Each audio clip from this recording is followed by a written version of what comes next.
Well, it's finally happened after 22 years. It has finally happened. When I was a kid, I read one of those like ghost story anthologies, but this was like pre-scary stories to tell in the dark, because I'm realizing now that I'm old and time is fleeting. Fuck. Anyway, there was this story in the anthology about this little girl named Jenny, and it was called The Green Ribbon. It was about this kid named Jenny who wore a green ribbon around her neck, which, first of all, you know, that's just normal. I guess people do that. Personally, I've never heard of people wearing ribbons around their neck unless it's like Cinderella and her sisters. You know, the Disney movie. Anyway, but people just roll with that, and she's got this childhood best friend, and they grow up, and they get married, and the whole time Jenny doesn't take that ribbon off. You know, they probably, you know, like have kids and a mortgage and pets, and she's still just running around in this green ribbon, and finally she's on her deathbed, years later. And she says to her husband, guess what? When I die, you can take it off. He takes off the ribbon when she dies, and her fucking head falls off. God, that fucked me up so badly as a kid.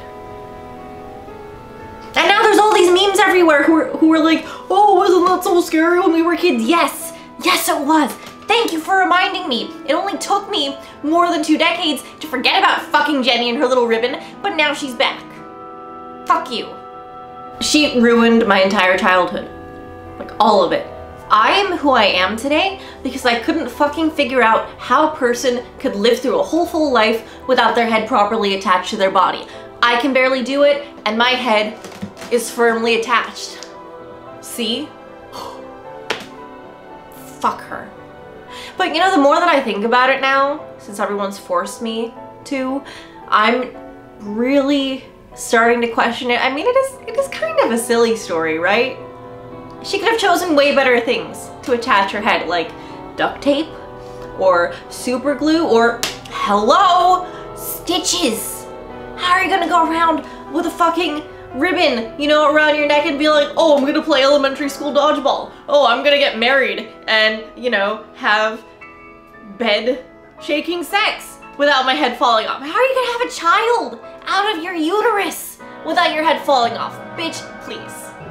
Just doesn't seem realistic. Which I guess is why they call it a ghost story. Wow. Guys, I think we did it. It's not scary anymore. It's just funny. I'm not afraid anymore! Woohoo! Oh, let me tell you about my film pick, by the way. It is Jennifer's Body. Do you see what I did there? But it doesn't just have pun potential. It is such a great movie. There's Megan Fox, there's Amanda Seyfried, I don't fucking know, but you know who I'm talking about. She's beautiful and she's talented and she's hot as hell. And it's a movie about kissing girls and killing boys. What? Basically, it is a zen escape from the world and all of its problems. Like trying to figure out how you lose your head as a kid and then somebody just puts it back on. This bitch was child murdered and no one called CPS. Oh God. Whatever, go watch Jennifer's Body.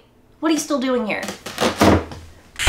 Thought you only murdered boys. I go both ways.